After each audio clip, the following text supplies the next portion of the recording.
बच्चों, welcome to admit foundation. मैं अभिनव श्रीवास्तव हाजिर हूँ फिर से आपके सामने फिजिक्स का एक नया वीडियो लेके। जैसे बच्चों देखिए, नया सेशन स्टार्ट हो चुका है। आप सभी 12th में आप अपने अपने स्कूल में क्लास कर रहे हैं, एडमिशन ले चुके हैं, सारे सिलेबस शुरू हो चुका है। तो हम लोग भी जैसा कि आपसे वादा किए थे, जैसे हमने बताया था आपके सिलेबस वाले वीडियो में कि हम लोग कैसे क्या लेके आएंगे। तो बच्चों आज 12th फिजिक्स में जो पहला लेसन है, जो हमारा जो पहला पॉइंट है, जो पहला टॉपिक है, हम लोग उसको लेके आपके सामने आ रहा है इस वीडियो के माध्यम से।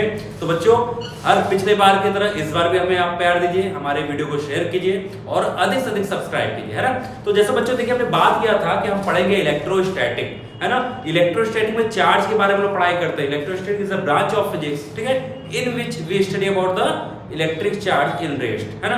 तो जैसा बच्चों को पता है कि इलेक्ट्रोस्टैटिक में हम लोग चार्ज के बारे में पढ़ते हैं और चार्ज कैसा होता है, रेस्ट में होता है। तो आइए शुरू करते हैं हम लोग बच्चों वीडियो को, और इस वीडियो को अधिक से अधिक शेयर करिए, ठीक है। तो बच्चों देखिए, जो हमारा टॉपिक है आज का वो क्या है, जो हमारा चैप्टर है वो है इलेक्ट्रिक चार्जेस एंड फील्ड, है ना। तो बच्चों ये इलेक्ट्रोस्टैटिक फिजिक्स का पार्ट है। तो हम लोग आज ये शुरू करेंगे। आप सभी 11th से पढ़ के 12th में आए हुए हैं, आपके लिए ये इसमें जो चीजें हैं वो 10th में भी आप जान रहे हैं, बेसिक कुछ चीजें को जान रहे हैं। तो अब 10th के बाद ये 12th में इसका ब्रॉड रूप है बच्चों, ठीक है। तो जैसा कि हमने सिलेबस को पहले डिस्कस कर रखा है, तो आइए हम लोग शुरू करते हैं, ठीक। तो देखिए, जब हम बात करते हैं बच्चों इलेक्ट्रिक चार्जेस, है ना, हमने देखिए आज तक हमने बहुत से बच्चों से जब क्वेश्चन करते हैं कि व्हाट इज इलेक्ट्रिक चार्ज, तो वो उनका आंसर क्या होता है बच्चों कि there are two types of charge, positive and negative. But ये बच्चों ये टाइप्स है, बच्चे क्या बताते हैं कि इलेक्ट्रिक चार्ज पॉजिटिव या नेगेटिव होता है ना। तो देखिए बच्चों, इलेक्ट्रिक चार्ज होता क्या है, अगर सिंपल वर्ड में बोला जाए तो electric charge is a intrinsic property of elementary particles of a matter, ठीक है। मतलब जो भी मैटर होगा उसके जो एलिमेंट्री पार्टिकल्स होंगे उनकी इंट्रिंसिक प्रॉपर्टी होती है इलेक्ट्रिक चार्ज। और इलेक्ट्रिक चार्ज एक की वजह से क्या होता है, आपस में फोर्स एक्सर्टेड होता है, या फोर्स ऑफ रिपल्सन होगा या फोर्स ऑफ अट्रैक्शन होगा। तो बच्चों देखिए, चार्ज यहाँ पे लोग चार्ज के बारे में पढ़े बच्चों, जो हमारा 12th का फिजिक्स मोस्टली वो इलेक्ट्रिक चार्ज पे है। जैसे जब चार्ज हमारा रेस्ट में होगा तो इलेक्ट्रोस्टैटिक है, जब चार्ज हमारा कांस्टेंट स्पीड से मूव करेगा तो करंट, इलेक्ट्रिसिटी एंड मैग्नेटिज्म आ जाएगा बच्चों।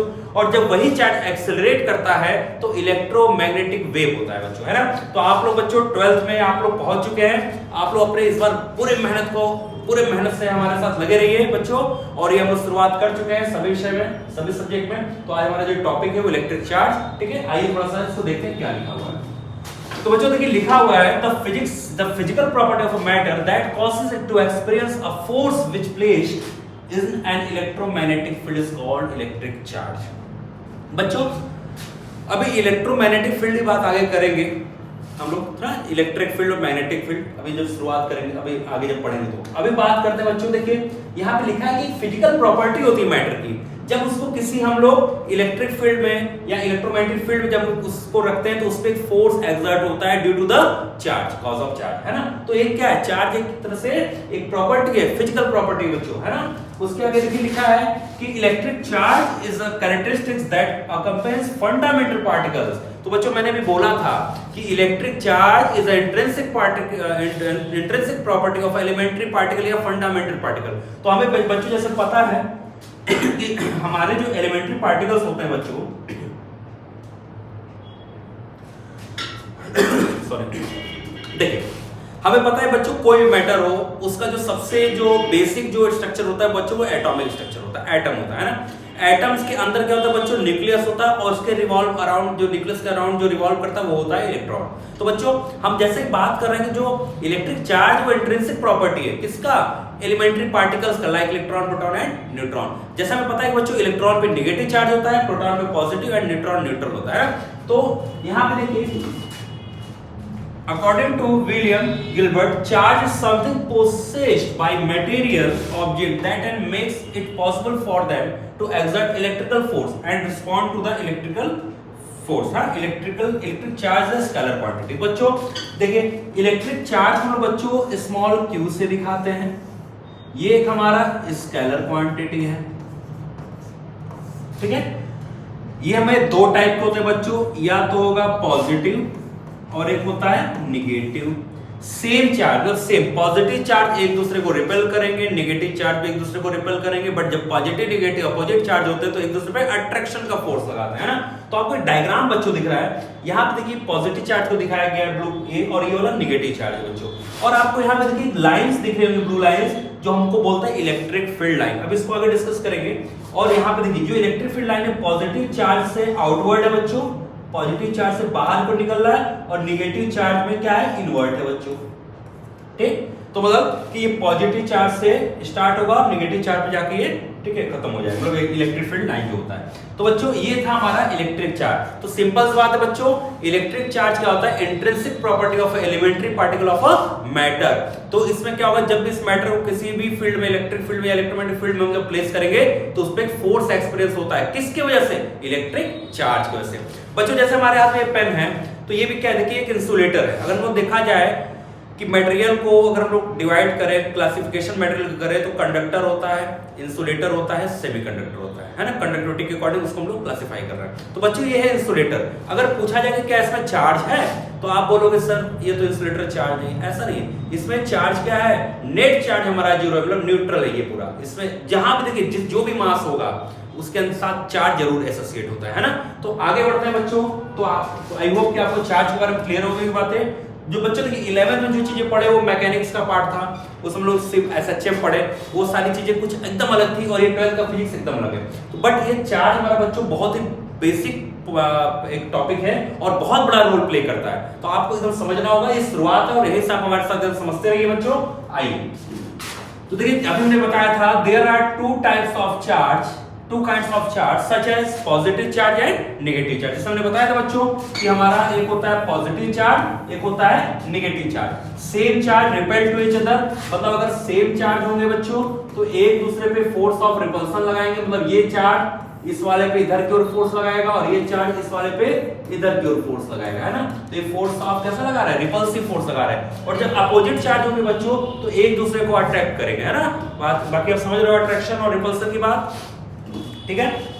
आगे बढ़ते हैं बच्चों। An object can attain positive charge by losing electron. देखिए बच्चों हम लोग केमिस्ट्री तो आप लोग जानते हैं कि अगर कोई भी ऑब्जेक्ट है, अगर उसमें से एक इलेक्ट्रॉन बाहर इजेक्ट हो रहा है तो यहाँ पे इसकी डिफिशियंसी होगी, यहाँ पे क्या आ जाएगा, एक पॉजिटिव चार्ज, एक होल क्रिएट होता है ना।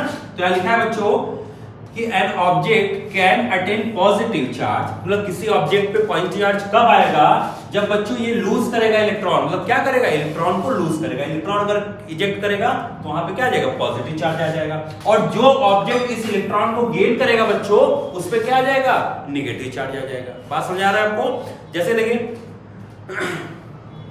जो कॉम होता है बच्चों, कॉम से हम अपने बाल को रब करते हैं तो फ्रिक्शन बाय, यहाँ मेथड क्या है, फ्रिक्शन, यहाँ पे हमारा चार्ज आ जाता है ना। अब वो चार्ज क्या होता है, छोटे छोटे कागज के टुकड़ों को आप अट्रैक्ट करता है वो, ठीक है। तो इसी तरह बच्चों जब लोग बचपन में बच्चों चेयर, जो फाइबर का चेयर आता है उसमें लोग बैठते थे, पैर को ऊपर मोड़ लेते थे और कोई भी बॉडी पार्ट जमीन के कांटेक्ट में नहीं होता था। पीछे से कोई टॉवेल या रुमाल जैसा लेके जब उसको तेज तेज से आप इस पे आप देखिए जो चेयर था उसके बैक साइड जब लोग उसको ऐसे से रब कराते थे तो कुछ देर बाद वहां से एक चार्ज क्रिएट होता था, मतलब चार्ज वहां पे आ जाता था, ठीक है। और वो हमारे बॉडी में जब उससे उसको फील होता था। तो ये भी बच्चों देखिए यहाँ पे क्या है, बाय रब करके, रबिंग मेथड, कंडक्शन में बहुत सारे मेथड होते हैं ना। तो इसी टाइप की चीजों को आगे हम बढ़ेंगे बच्चों। तो देखिए चार्ज ऑलवेज, देखिए यहाँ लिखा है बच्चों कि while other can attain negative charge by gaining electron, मतलब जिस मैटर से इलेक्ट्रॉन निकलेगा वहां पे पॉजिटिव चार्ज आएगा बच्चों, और जिस मटेरियल पे इलेक्ट्रॉन जाएगा उस पे नेगेटिव चार्ज आ जाएगा। क्लियर है, ठीक है। अब देखिए यहां लिखा है बच्चों कि like charge repel each other. हमने बताया था बच्चों same charge repel to each other, मतलब एक फोर्स लगाएंगे, रिपल्सन का फोर्स लगाएंगे। जैसे बच्चों आप मैग्नेट को लेते चार्ज, तो आप ऐसे अगर आप चार्ज को अगर क्लियर अगर दिक्कत होता है समझने तो आप एक बार मैग्नेट को देख सकते हैं। जैसे मैग्नेट नॉर्थ पोल एक दूसरे को रिपेल करता है, साउथ पोल एक दूसरे को रिपेल करता है, मतलब same pole repel to each other. Then इधर भी वही बच्चों same charge repel to each other, है ना, opposite charge attract to each other, ठीक। आगे बढ़ेंगे।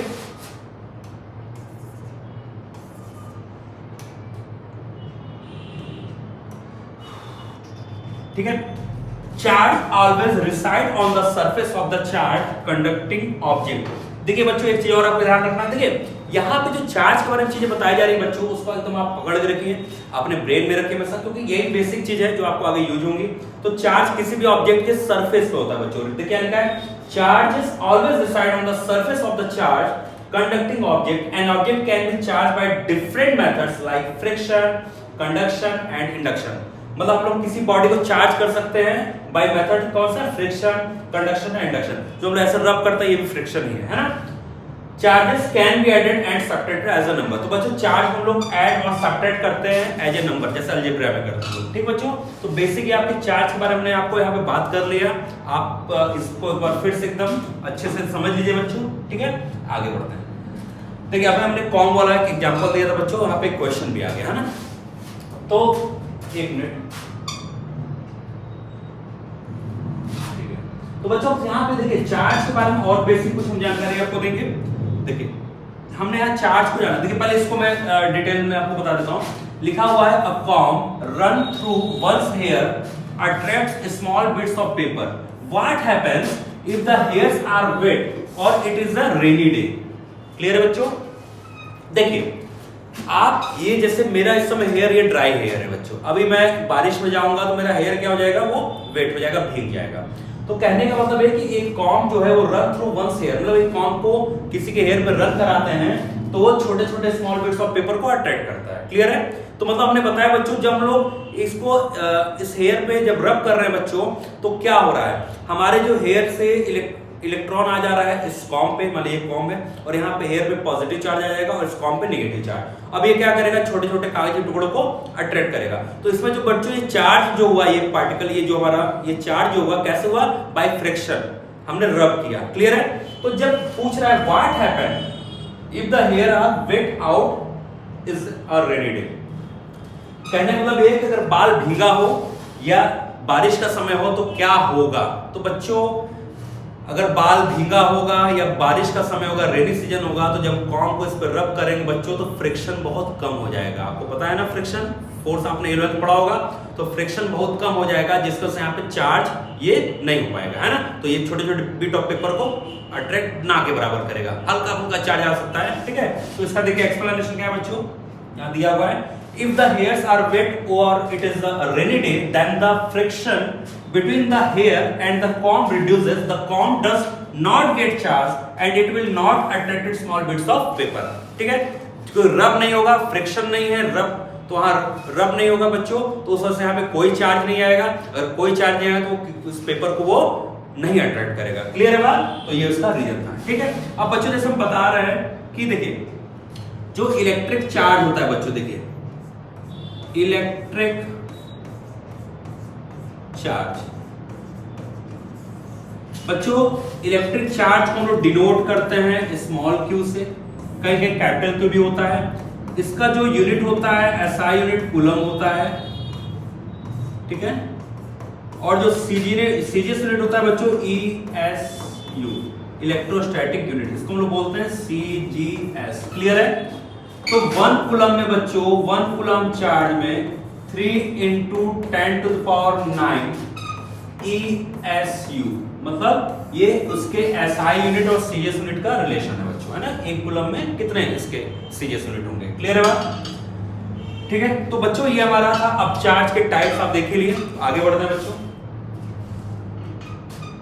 ठीक है, अब देखिए बच्चों, हमको चार्ज की बेसिक प्रॉपर्टी याद रखनी होती है ना, बेसिक प्रॉपर्टी कि उसकी प्रॉपर्टी क्या है, उसकी खासियत क्या है ना। तो बच्चों हम लोग को देखिए, जैसा कि मैंने बताया 12th के बच्चों, आप लोग 11th पढ़ के आए हो, ये पहला टॉपिक है चार्ज, इलेक्ट्रिक चार्ज। इसको आप अच्छे से समझते जाओगे तो इसी से कॉन्सेप्ट के थ्रू आप चीजों को आगे बढ़ोगे। इलेक्ट्रोस्टैटिक में आपको इसी के बारे में ज्यादा स्टडी करना है ना। फिर जब लोग करंट में जाएंगे बच्चों या मैग्नेटिज्म में, तो आपको चार्ज चलता हुआ मिलेगा। अभी रेस में था, फिर वो चलता हुआ मिलेगा, है ना। तो आइए बात करते हैं basic properties of electric charge. बच्चों इसको एकदम रट जाओ, एकदम इसको कंठस्थ कर जाओ, है ना। तो आइए, तो some basic property of the electric charge are, देखिए quantized in nature, additivity, conserve. ठीक है, ये 3 बेसिक प्रॉपर्टी, मेन प्रॉपर्टी है बच्चों। तो देखिए यहाँ पे क्या लिखा है, पहला additive nature of electric charge, conservation of electric charge, है ना। 2 ही लिखा है, एक होता है क्वांटाइजेशन ऑफ इलेक्ट्रिक चार्ज, है ना। देखिए इधर लिखा है, हाँ, क्वांटाइजेशन ऑफ इलेक्ट्रिक चार्ज। तो बच्चों आइए हम लोग करके इसके प्रॉपर्टी को डिस्कस करते हैं। तो बच्चों देखिए जो पहला है additive nature of electric charge. बच्चों हमें पता है कि there are two types of charge, positive and negative. मतलब मैग्नीट्यूड कुछ भी हो सकता है बट उनका जो नेचर है वो तो पॉजिटिव या तो नेगेटिव होगा, है ना। तो सपोज दैट अगर हमारे पास कोई एक सिस्टम है जिसमें बहुत सारे मल्टीपल चार्जेस है ना, सपोज दैट प्लस Q1 या ऐसे ले लीजिए, जैसे plus 3 coulomb, -2 coulomb, -4 coulomb, plus 5 coulomb, है ना। तो जैसे ये हमारे चार्जेस हैं, बहुत सारे चार्जेस किसी भी बॉडी पे। तो बच्चों जब उसका नेट सम करें, मतलब जब इन चार्जेस को ऐड करेंगे तो बच्चों एडिटिविटी नेचर में मतलब ये होता है कि किसी भी सब्सटेंस पे, किसी भी सिस्टम पे अगर हम लोग नेट चार्ज को जानना है तो उस पे जितने भी चार्जेस होंगे सबका हम लोग अलजेब्रिक सम करते हैं। अलजेब्रिक सम मतलब होता है बच्चों साइन के साथ, प्लस माइनस, है ना। जैसे मान लीजिए यहां देखिए प्लस 3 कूलम है, प्लस 5 कूलम है, ये प्लस हो गया, ठीक है। तो ये हो गया हमारा 8 कूलम, है ना। प्लस का हो गया बच्चों 8 कूलम। और देखिए -4 कूलम, -2 कूलम, तो ये हो गया -6 कूलम। अब जब दोनों को +8 -6 क्या हो गया, +2 कूलम। इस पे क्या हो जाएगा, नेट चार्ज। तो मतलब जो चार्ज बच्चों होता है एडिटिविटी नेचर होता है, मतलब हम लोग चार्ज का अलजेब्रिक सम कर सकते हैं, उसके साइन के अकॉर्डिंग उसको जोड़ और घटा सकते हैं। क्लियर है। दूसरा बच्चों देखिए टॉपिक है conservation of electrical charge, electric charge, ठीक है। देखिए किसी भी आइसोलेटेड सिस्टम में जो चार्ज होता है वो हमारा, ठीक है, वहां कंजर्व होता है। आइसोलेटेड सिस्टम समझते हो, आइसोलेट, ना कुछ वो गेन करे ना वो कुछ वो इजेक्ट करे, है ना। दूसरा चीज क्या है बच्चों कि चार्ज को ना ही हम क्रिएट कर सकते हैं, चार्ज को ना ही डिस्ट्रॉय कर सकते हैं, बस चार्ज को एक बॉडी से दूसरे बॉडी में ट्रांसफॉर्म कर सकते हैं, जैसा कि एनर्जी के लिए होता है बच्चों, ठीक है। एनर्जी को भी ना ही क्रिएट कर सकता है ना ही डिस्ट्रॉय। अब जैसे आप बोल रहे हो सर ये जो पीछे आपके जो डिस्प्ले चल रहा है ये भी करंट इलेक्ट्रिसिटी से चल रहा है, ये इतना ब्राइटनेस दे रहा है, तो आप कहीं ना कहीं यहाँ पे कंज्यूम हो रहा है ना। तो भाई तो अब यहाँ क्या क्या जो इलेक्ट्रिकल एनर्जी कन्वर्ट हो रही है, जैसे पंखा चलता है, फैन चलता है, तो इलेक्ट्रिकल एनर्जी मैकेनिकल में कन्वर्ट हो रही है, तो एनर्जी कन्वर्ट है, सॉरी कंजर्व है ना। एनर्जी क्या है, कंजर्व है, बस वो क्या हो रहा है उसका चेंज हो जा रहा है, वो ट्रांसफॉर्म कर जा रहा है। जैसे इलेक्ट्रिकल फैन अगर चल रहा है बच्चों तो उसको इलेक्ट्रिकल एनर्जी मिल रही है, फिर वो चल रहा है तो मैकेनिकल आ रहा है, तो इलेक्ट्रिकल टू मैकेनिकल, है ना। तो इस तरह से बच्चों बात होती है। तो कंजर्वेशन मतलब चार्ज भी सेम होता है बच्चों, चार्ज भी कंजर्व होता है, चार्ज को ना तो क्रिएट कर सकते हैं ना ही डिस्ट्रॉय कर सकते हैं, ठीक है। तो ये चीज है, ठीक। आगे बढ़ते हैं। तो एडिटिविटी नेचर बच्चों लिखा है, देखिए अगर ये कोई सरफेस पे बहुत सारे चार्जेस हैं Q1 Q2 Q3 तो सबका हम क्या करेंगे, सम कर देंगे, अलजेब्रिक सम। अगर प्लस माइनस साइन है तो जिसका जो साइन होगा वहां पे वो आ जाएगा। क्लियर है। अब बच्चों बात करते हैं क्वांटाइजेशन ऑफ चार्ज, है ना। बच्चों हमने बताया कि चार्ज किस पे होता है, इलेक्ट्रॉन या प्रोटॉन पे। न्यूट्रॉन पे तो न्यूट्रल है, नो चार्ज। तो बच्चों ये बताइए कि अगर चार्ज जैसे एक इलेक्ट्रॉन पे जो चार्ज होता है बच्चों वो होता है -1.6 इंटू 10⁻⁻19 कूलम। क्लियर है। अब बच्चों किसी भी ऑब्जेक्ट से, किसी भी बॉडी से एक इलेक्ट्रॉन इजेक्ट हो सकता है, 2 इलेक्ट्रॉन इजेक्ट हो सकते हैं, 3 इलेक्ट्रॉन इजेक्ट हो सकते हैं। तो जो चार्ज होगा बच्चों, जो इजेक्शन ऑफ चार्ज होगा वो मल्टीपल ऑफ, ठीक है, चार्ज ऑफ इलेक्ट्रॉन होगा। बात समझ रहे हैं। मतलब कि क्वांटाइजेशन ऑफ चार्ज में जो नेट चार्ज होगा वो Q ± Ne होगा। क्लियर है। मतलब या तो एक इलेक्ट्रॉन निकलेगा तो इतना चार्ज, 2 इलेक्ट्रॉन तो उसका डबल हो जाएगा, 3 इलेक्ट्रॉन तो ट्रिपल हो जाएगा। बात समझ रहे हैं। तो Q ± Ne, प्लस कब लेंगे प्रोटॉन के लिए, माइनस कब लेंगे इलेक्ट्रॉन के लिए, और प्रोटॉन इलेक्ट्रॉन चार्ज दोनों हमारा सेम ही होता है, बस, है ना। तो बच्चों क्वांटाइजेशन बात करते हैं। The charge on any body can be expressed as an integral multiple of a basic unit of charge such that charge on one electron, ठीक है। तो बच्चों देखिए integral multiple of basic unit of charge, मतलब charge of 1 electron into n। n क्या हमारा integer है जिसकी वैल्यू क्या होगी 1 2 3 4 डॉट डॉट इनफाइनाइट, है ना। This phenomena is called quantization of charge. It can be written as Q ± बच्चों Ne, ठीक है, where n = 1 2 3 dot dot dot any integer. भाई अगर 10 इलेक्ट्रॉन है तो 10 रख दीजिए, 1000 इलेक्ट्रॉन तो यहाँ 1000 रख दीजिए, हाँ 1 लाख इलेक्ट्रॉन है तो यहाँ ऐसे रख दो, जितने भी नंबर ऑफ इलेक्ट्रॉन्स हो यहाँ पर रख देंगे और एक बेसिक जो इलेक्ट्रॉन का चार्ज है उससे मल्टीप्लाई कर देंगे तो टोटल चार्ज हमें पता चल जाएगा बच्चों। क्लियर है।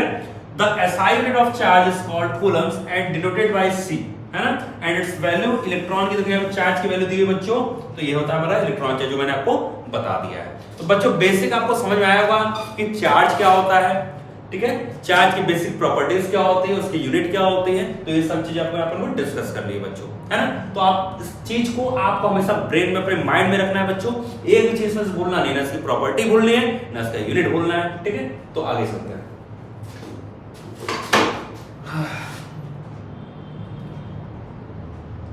एक क्वेश्चन है बच्चों, a polythene piece rubbed with wool is found to have a negative charge of 3 into 10 to power minus 7 coulomb.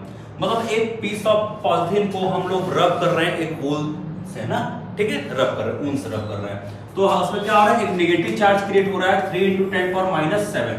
तो बच्चों यहाँ देखिए, जो पहला वाला जो है उसके according Q is equal to क्या हो जाएगा, 3 into 10 to power minus 7 coulomb. Clear है। तो पूछ रहा है estimate the number of electron transfer from which to which, तो estimate the number of electron जो क्या होगा बच्चों, ट्रांसफर होगा। क्लियर है बात। तो चलिए, तो देखिए हमारे पास फार्मूला भी, हमने क्वांटाइजेशन फार्मूला देखा बच्चों, Q equal to plus minus n ही होता है।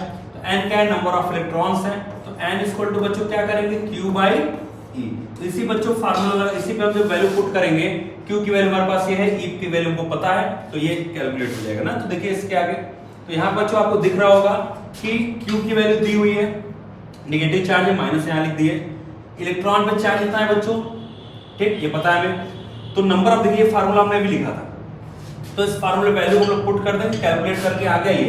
मतलब बच्चों जो नंबर ऑफ इलेक्ट्रॉन्स होगा, ठीक है, वो कितना होगा, 1.875 into 10 power 12। ये क्या है, नंबर ऑफ इलेक्ट्रॉन्स। तो बच्चों जो पहले क्वेश्चन पूछा था, estimate the number of electrons, हमने नंबर ऑफ इलेक्ट्रॉन्स को क्या किया, फाइंड कर लिया with the help of Q equal to Ne वाले फार्मूले से। क्लियर है। अब बोला, is there a transfer of mass from wool to polythene. Yes. क्यों बच्चों, क्योंकि देखिए जितने हर मास के साथ कोई मैटर होगा तो मैटर में मास होता है, और हर मास के साथ क्या होता है, एक चार्ज एसोसिएटेड होता है ना।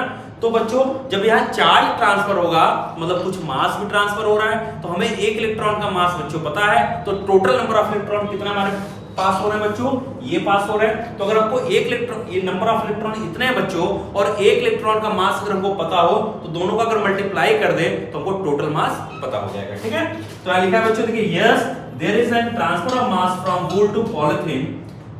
मास ऑफ ईच इलेक्ट्रॉन बच्चों कितना होता है, देखिए 9 into 10 power minus 31 kg। यहाँ मैं लिख देता हूँ clear, mass of electron 9.1 into 10 to power minus 31 kg।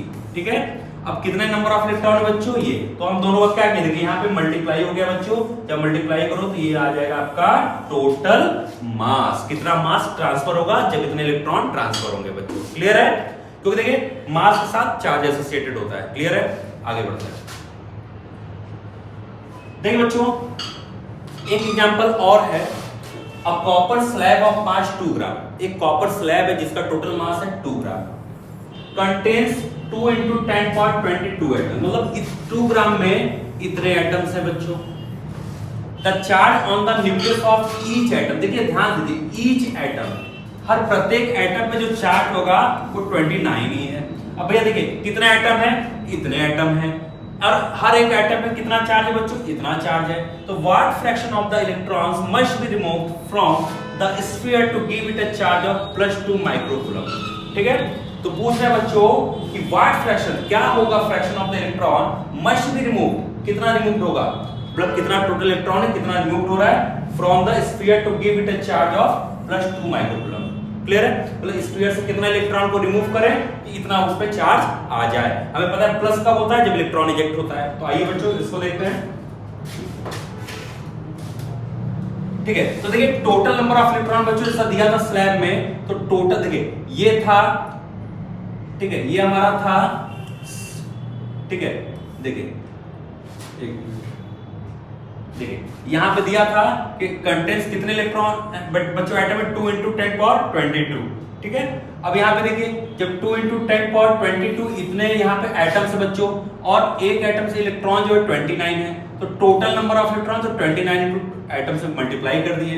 अब देखिए नंबर ऑफ इलेक्ट्रॉन रिमूव कितना होगा बच्चों, तो वही Q इक्वल टू N वाला फार्मूला है, N निकालेंगे तो Q बाई E हो जाएगा। Q की वैल्यू बच्चों देखिए +2 माइक्रोकूलम दी थी, तो यहाँ +2, अब माइक्रोकूलम को क्या चेंज करते हैं कूलम में, तो 10⁻⁶ से मल्टीप्लाई कर देते हैं बच्चों। तो E की वैल्यू क्या है, ये हम यहाँ रख दिए। जब बच्चों इसको कैलकुलेट करेंगे तो हमारे पास आ जाएगा 1.25 × 10⁻13 इलेक्ट्रॉन बच्चों जो क्या होंगे, ये इलेक्ट्रॉन रिमूव होंगे इससे, है ना। अब बच्चों देखिए फ्रैक्शन पूछ रहा है, तो इतने इलेक्ट्रॉन निकल रहे हैं, टोटल इलेक्ट्रॉन इतना था और इतने इलेक्ट्रॉन निकल रहे हैं बच्चों, इसका फ्रैक्शन जो होगा वो आ जाएगा 2.16 × 10⁻11। बात समझ आया। मतलब देखिए बच्चों क्वेश्चन में क्या था, क्वेश्चन में ये था कि कॉपर स्लैब 2 ग्राम का है, उसके अंदर कंटेंट्स इतने एटम्स हैं, एक एटम्स पे इतने इलेक्ट्रॉन है, तो टोटल एटम्स से कितने इलेक्ट्रॉन जाएंगे, तो जितना नंबर ऑफ एटम्स उसमें इलेक्ट्रॉन की मल्टीप्लाई कर दिए। अब ये क्लियर हो गया, मतलब उस टोटल इलेक्ट्रॉन को पता चल गया उस स्फीयर में कितना है। क्लियर है। तो अब बच्चों अब देखिए जब टोटल इलेक्ट्रॉन पता चल गया तो पूछ रहा है कि क्या होगा फ्रैक्शन, इलेक्ट्रॉन जो रिमूव होगा उसका from the sphere to give it a charge of +2 microcoulomb. तो बच्चों देखिए यहां पर हम लोग टोटल इलेक्ट्रॉन निकाल लिए, हम लोग n का n = q वाले फार्मूले से यहां हम लोग q कितना चार्ज आना चाहिए वो यहां लिख दिए, इलेक्ट्रॉन का चार्ज, तो यहां नंबर ऑफ इलेक्ट्रॉन मिल गया बच्चों। अब जब नंबर ऑफ इलेक्ट्रॉन मतलब इतने इलेक्ट्रॉन वहां से क्या होंगे, रिमूव होंगे, तो देखिए ऊपर हम लोग रिमूवल इलेक्ट्रॉन लिख दिए, नीचे टोटल इलेक्ट्रॉन, तो ये फ्रैक्शन हो गया। जैसे 100 में से कितने मार्क्स पाते हो तो उस तरह से, तो ये हमारा कैलकुलेट कर देंगे बच्चों, तो 2.16 × 10⁻11। क्लियर है, ये हो गया फ्रैक्शन। ठीक है। देखिए बच्चों अभी तक हमने समझा कि इलेक्ट्रिक चार्ज होता क्या है, ठीक है, ठीक है। अभी तक हमने समझा कि इलेक्ट्रिक चार्ज होता क्या है, इलेक्ट्रिक चार्ज का यूनिट क्या है, इलेक्ट्रिक चार्ज की प्रॉपर्टीज क्या है, ठीक है। तो अब बच्चों हमने एक चीज यहां पढ़ा कि जब किसी भी मैटर को अगर उसको किसी इलेक्ट्रिक फील्ड या इलेक्ट्रोमैग्नेटिक फील्ड में जब लोग प्लेस करते हैं तो उस पे एक फोर्स लगता है ना। वो फोर्स क्यों लगता है, उस चार्ज की वजह से लगता है। तो बच्चों इस फोर्स के बारे में तो कुछ बातें हुई होंगी, है कि नहीं। तो इस फोर्स को भी किसी ने कैलकुलेट किया होगा, तो हाँ इस फोर्स के मैग्नीट्यूड को, इस फोर्स को कैलकुलेट करने वाले साइंटिस्ट थे वो थे कूलम। उन्होंने एक लॉ दिया था जिसको लोग जानते हैं बच्चों कूलम्स लॉ एंड इलेक्ट्रोस्टैटिक, तो मानिए बाद में कूलम्स लॉ। क्लियर है। देखिए बच्चों कूलम्स लॉ जो हमें बताता है 2 पॉइंट चार्जेस के बीच के फोर्स के बारे में, ठीक है, कि दो अगर कोई चार्ज है हमारे पॉइंट चार्ज हैं तो उनके बीच जो फोर्स होगा वो कैसा होगा, रिपल्सिव होगा या अट्रैक्टिव होगा, और वो मैग्नीट्यूड में कितना होगा, ये चीज हमें बताता है कूलम्स लॉ, है ना। तो कूलम्स लॉ क्या होता है बच्चों, देखिए, ठीक है। एक चीज और देखिए, हम लोग जब पढ़ते थे 11th बच्चों तो फोर्स को 2 पार्ट में डिवाइड करते थे, conservative forces and non conservative forces, ठीक है। तो बट बच्चों कंजर्वेटिव फोर्स भी जो होता था तो वो हमारे कौन से फोर्स हो जाएंगे, जो कंजर्वेटिव फोर्स होगा बच्चों वो हमारा देखिए यहाँ पे इलेक्ट्रोस्टैटिक फोर्स, जिसको हम लोग कूलम्स लॉ में जो फोर्स कैलकुलेट करते हैं वो इलेक्ट्रोस्टैटिक फोर्स कहलाता है, ठीक है। ग्रेविटेशनल फोर्स हो गया, ये सारे क्या हमारे बच्चों कंजर्वेटिव फोर्स है या सेंट्रल फोर्स कहते हैं। तो अकॉर्डिंग टू कूलम्स लॉ बच्चों, the force between two charges separated at a fixed distance is directly proportional to the product of these charges and inversely proportional to the square of distance between them according to Coulomb's law, है ना। मतलब Coulomb's law states that the force between 2 point charges, ठीक है, separated at a fixed distance is directly proportional to the product of these charges and inversely proportional to the square of distance between these charges. और इसको बच्चों लोग inverse square law के भी नाम से जानते हैं, है ना। तो देखिए, तो बच्चों बहुत easy Coulomb's law, Coulomb's law में क्या बताता है, 2 रेस चार्ज पॉइंट चार्ज के बीच के फोर्स के बारे में। याद रखना बच्चों, किसके बारे में, फोर्स के बारे में। उस फोर्स को क्या कहते हैं बच्चों, इलेक्ट्रोस्टैटिक फोर्स। क्या कहते हैं, इलेक्ट्रोस्टैटिक फोर्स। तो लिखो देखो बच्चों, द फोर्स ऑफ इंटरेक्शन। तो बच्चों वो फोर्स देखिए, वो फोर्स रिपल्सिव भी हो सकता है और अट्रैक्टिव भी हो सकता है, जबकि ग्रेविटेशनल फोर्स केवल अट्रैक्टिव फोर्स होता है। क्लियर है।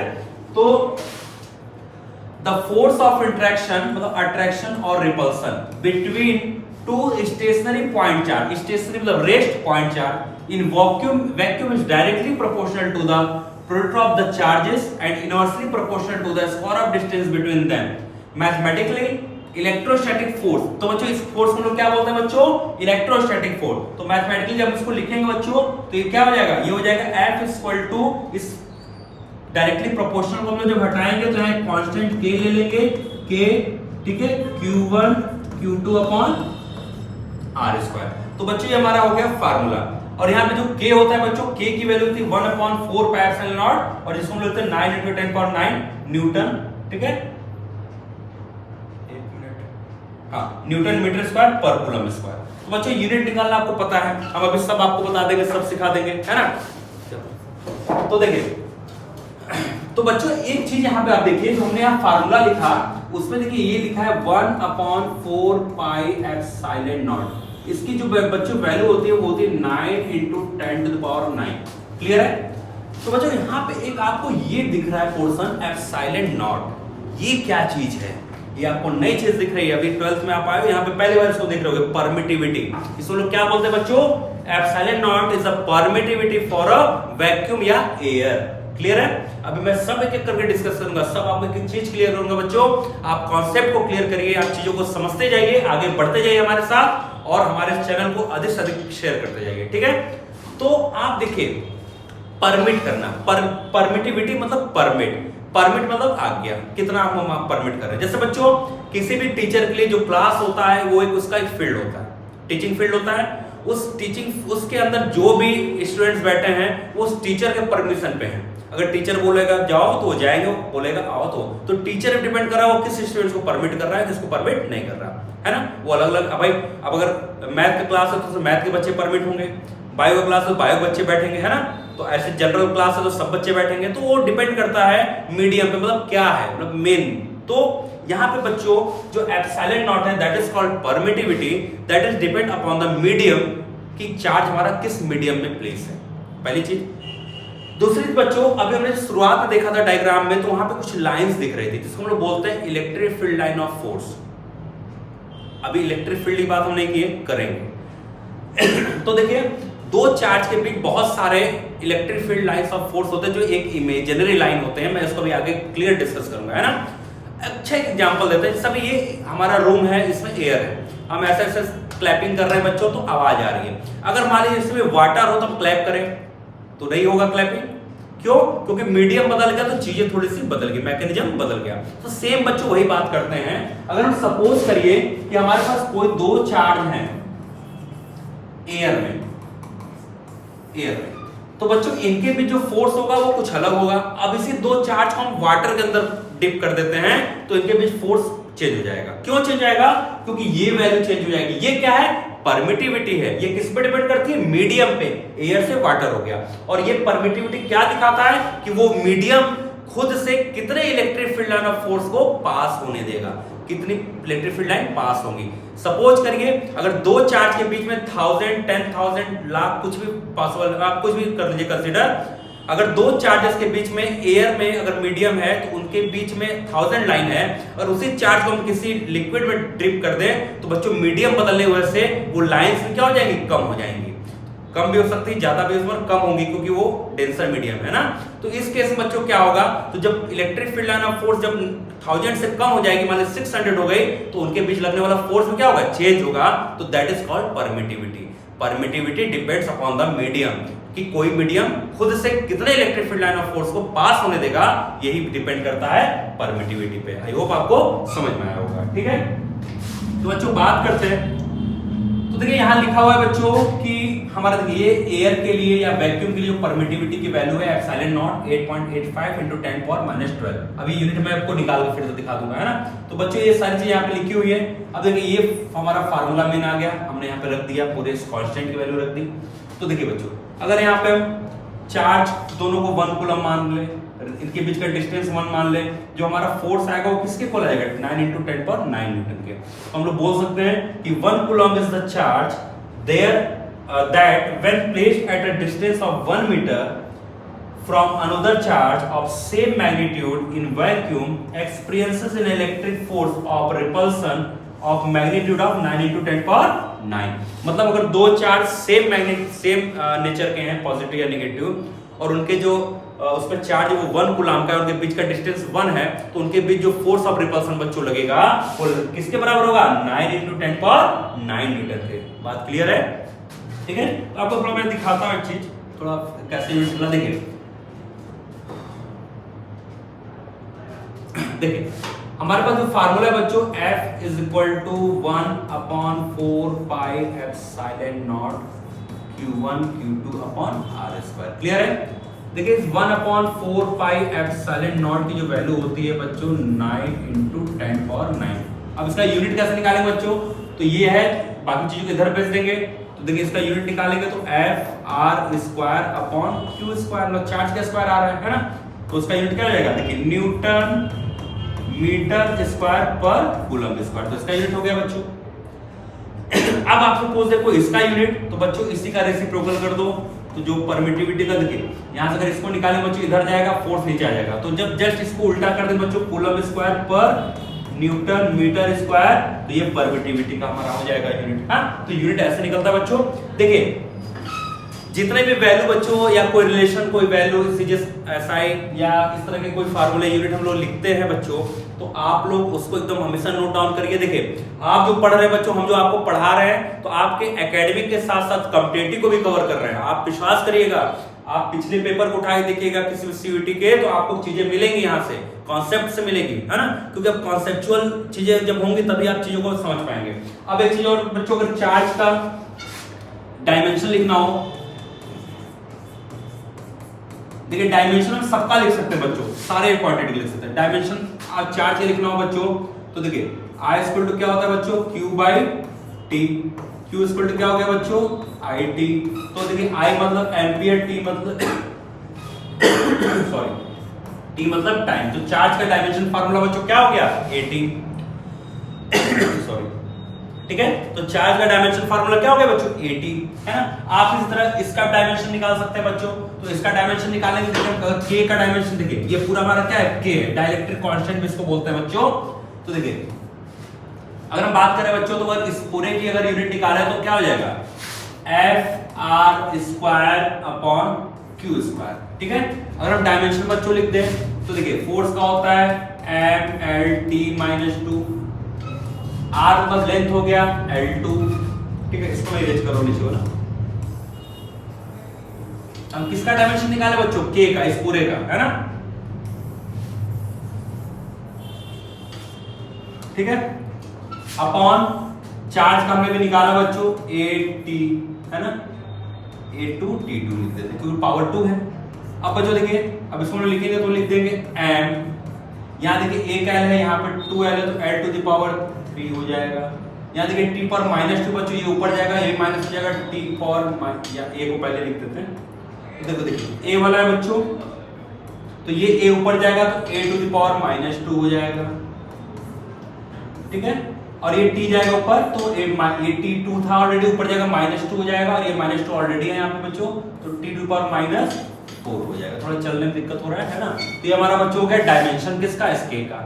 अब हमको बच्चों डायमेंशन अगर इसका निकालना हो, तो हम क्या करेंगे? जस्ट इसका रेसिप्रोकल अपोजिट कर देंगे, M-1 L-3 A2T पावर 4, इसका हो जाएगा बच्चों परमिटिविटी का। तो ये बच्चों बहुत इंपॉर्टेंट है कॉम्पिटिटिव के लिए, ऑब्जेक्टिव क्वेश्चन के लिए। आपको कहीं ना कहीं क्वेश्चन इससे देखने को जरूर मिलेंगे, चाहे वो आपके स्कूल के एग्जाम में हो, चाहे टेस्ट में हो, चाहे आपके कंपटीशन में हो, चाहे आप CUET दो, है ना, तो आपको क्वेश्चन देखने को मिलेंगे। ठीक है बच्चों, तो आगे बढ़ते हैं।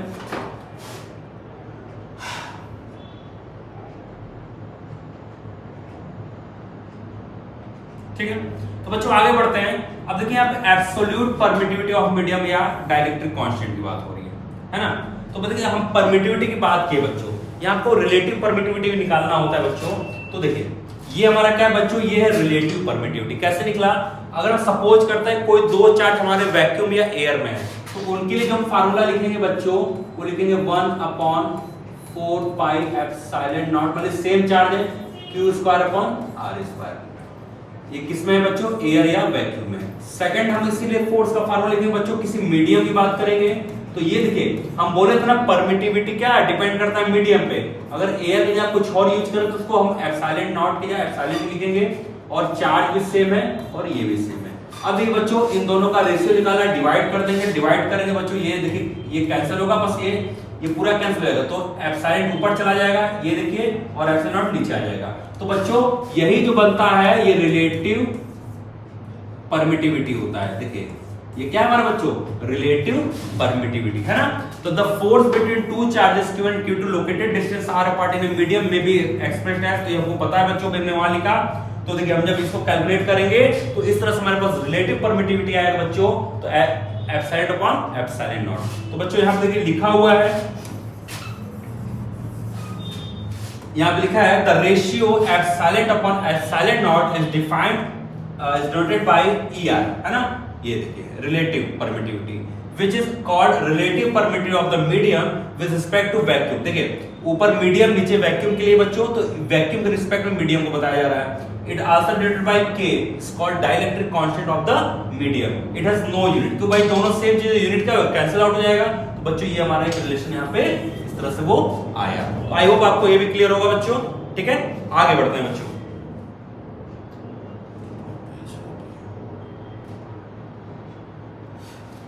ठीक है, तो बच्चों आगे बढ़ेंगे तो हम लोग देखेंगे बच्चों की Coulomb's law in vector form. ठीक है, तो वेक्टर फॉर्म देखिए बच्चों, हमें पता है कि जो फोर्स कूलम्ब्स लॉ किसके बारे में बताता है बच्चों, दो चार्ज। हाँ, एक और आपको बात में डिस्कस करना चाहता हूं कि कूलम्ब्स लॉ का एक लिमिटेशन भी होता है। क्लियर है, तो लिमिटेशन क्या बच्चों, कुछ लिमिटेशन है। देखिए कूलम्ब्स लॉ केवल पॉइंट चार्जेस के लिए होता है। पॉइंट चार्ज समझते हो बच्चों, पॉइंट चार्ज के लिए, है ना। कोई सरफेस ढेर सारा चार्ज है तो सब में उस सरफेस को नहीं लेंगे, उसके चार्जेस को अलग अलग लेंगे, हर एक चार्ज के बीच में फोर्स कैलकुलेट करेंगे। सेकंड चीज है बच्चों कि जो हमारे जो चार्जेस के बीच का जो डिस्टेंस होना चाहिए वो 10⁻⁻15 से ज्यादा होना चाहिए, नहीं तो इंटरन्यूक्लियर फोर्सेस वहां पे एक्टिव हो जाएंगे। तो जिस वजह से क्या हो जाएगा, जो हमारा इलेक्ट्रोस्टैटिक फोर्स है वो उसको कम कर देंगे, है ना। तो इस तरह बच्चों कुछ लिमिटेशन होती है कूलम्ब्स लॉ की। अब बच्चों देखिए कूलम्ब्स लॉ किसके बारे में बताता है, फोर्स के मैग्नीट्यूड के बारे में। कौन से फोर्स के मैग्नीट्यूड के बारे में, इलेक्ट्रोस्टैटिक फोर्स के बारे में, है ना। तो इलेक्ट्रोस्टैटिक फोर्स बच्चों, तो हम लोग जब फोर्स की बात करते हैं, force is a vector quantity, तो हम लोग को इस फार्मूले को भी वेक्टर फॉर्म में लिखा जाता है ना। तो यहाँ पे देखिए सारी चीजें आपको लिखी हुई है, मैं कैसे देखिए मैं थोड़ा सा आपको अगर मैं समझाता हूं कुछ एक अलग डायग्राम से, और है ना बच्चों। देखिए सपोज दैट हमारा एक कोई ओरिजिन है, ये एक्स एक्सिस वाई एक्सिस है ना। एक चार्ज हमारा सपोज करिए, एक चार्ज हमारा ये Q1 है, एक चार्ज हमारा Q2 है। Q1 का डिस्टेंस ओरिजिन से Q2 का डिस्टेंस ओरिजिन से हमने यहाँ पे ले लिया। सॉरी, तो देखिए Q1 वाला R1 पोजीशन पे है, Q2 वाला R2 पोजीशन पे है। क्लियर बच्चों। अब देखिए अब ये Q1 चार्ज, ये Q2 चार्ज, दोनों सेम चार्ज है, तो Q1 वाला Q2 पे इस तरफ फोर्स लगाएगा और Q2 वाला Q1 पे इस डायरेक्शन में फोर्स लगाएगा। क्लियर है बच्चों। तो बच्चों देखिए आपको वेक्टर फॉर्म रटना नहीं है, आप गलत लिख दो उल्टा सीधा, है ना। आपको जैसा नोटेशन आप लिखोगे उसी नोटेशन में आपको दिखाना है। तो देखिए ये पहला चार्ज है Q1, ये Q2 चार्ज है, तो Q2 Q1 पे इस डायरेक्शन फोर्स लगाएगा, तो इसको डिनोट करेंगे vector F12, force on first charge due to second charge. अब देखिए जो पहला चार्ज दूसरे चार्ज में फोर्स लगाएगा, इस डायरेक्शन लगाएगा बच्चों, तो इसको हम लिखेंगे F21, force on second charge due to first charge. अब देखिए बच्चों, अब हम यहाँ पे एक चीज आप देखिए, ये बना रहा है वेक्टर जैसा फॉर्म। देखिए एक Q1 वाला वेक्टर है हमारा, ये पोजीशन है, ठीक है। एक हमारा ये है Q2 वाला, ये R1 है और ये R2 है और ये हमारा ओरिजिन है ना। अगर बच्चों R1 से R2 की तरफ हम जाएंगे तो इसको हम लोग लिखेंगे R2 माइनस R1। क्लियर है। और अगर हम लोग R2 से R1 की तरफ जाएंगे तो इसको लिखेंगे R1 माइनस R2। क्लियर है। तो हम यहाँ पे जो बच्चों डायग्राम यहाँ पे बना रहे हैं वो R1 इधर से इधर की ओर हम जा रहे हैं, ठीक है।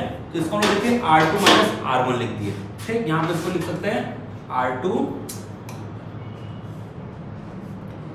इसको लिख सकते हैं R2 माइनस R1। तो ये बच्चों इसको कैलकुलेट करोगे तो आ जाएगा R21। अब बात समझाइए आपको किस डायरेक्शन में, R21 का डायरेक्शन किधर है, इस तरफ है, किधर F21 के डायरेक्शन में। और ये F21 कौन सा फोर्स लगा रहा है, पहला वाला चार्ज फोर्स लगा रहा है दूसरे पे। क्लियर है बात। तो देखिए अब अगर हम बात करें बच्चों, तो अब आइए उस पे जिसको जो हमारा स्लाइड था, आपको समझ आया कैसे हमने दिखाया है सारी चीजों को। अब देखिए स्लाइड पे आइए, तो स्लाइड बच्चों देखिए वही चीज यहाँ F12 लिखा है, F21 लिखा है, यहाँ देखिए R12 लिखा है, R21 लिखा हुआ है ना। ये Q1 Q2 चार्जेस है, इनके बीच का डिस्टेंस R है। तो बच्चों देखिए F12 इक्वल टू F21, यहाँ पे देखिए ये जो दोनों फोर्स होंगे मैग्नीट्यूड में इक्वल होंगे बट डायरेक्शन में अपोजिट होंगे, तो नेगेटिव साइन होता है, ठीक। अब देखिए बच्चों, यहाँ पे हम लोग जो फार्मूला लिखे हैं तो force on first charge due to second charge, तो देखिए पहले चार्ज पे दूसरे चार्ज का फोर्स, तो देखिए जो हम यहाँ डायग्राम बनाए हैं बच्चों, देखिए तो पहले चार्ज देखिए इस पे, देखिए ये हमारा डायरेक्शन क्या है, इस तरफ है बच्चों, और इस तरफ हमारा देखिए पोजीशन वेक्टर क्या है, हमारा r21 है ना। तो यहाँ पे देखिए तो यहाँ पे बच्चों देखिए force on first charge due to second charge, तो 1/4 पाई एप्सिलॉन नॉट लिखे, q1q2 एज इट इज लिखे, और यहाँ पे हम लिखे r स्क्वायर, और यहाँ पे हमारा यूनिट वेक्टर आ गया बच्चों। यूनिट वेक्टर आप लोग पढ़े हो, हर वेक्टर में एक यूनिट वेक्टर होता है ना।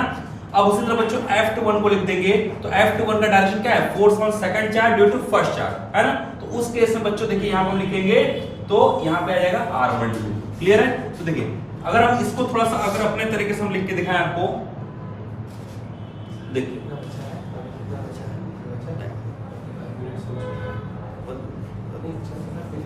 अगर आप कंटिन्यू कर सकते हो ये इस टॉपिक को कंप्लीट करके नेक्स्ट, ठीक है। तो बच्चों देखिए हम यहाँ पे आपको जैसे दिखा रहे थे, कुछ आपको दिखाना चाहते हैं।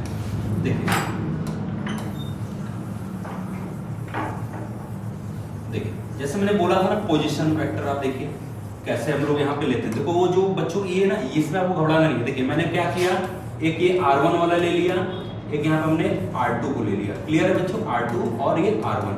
अब देखिए बच्चों इधर से इधर जा रहे हैं, अगर आपको इसको ट्रायंगल मेथड लगाएंगे बच्चों, देखिए तो r2 माइनस r1 करेंगे, क्लियर है। तो अब देखिए ट्रायंगल मेथड क्या है बच्चों, देखिए ये हेड इसके टेल साइड है, तो लिखेंगे r1 plus r2 minus r1, clear है। एक मिनट, सॉरी,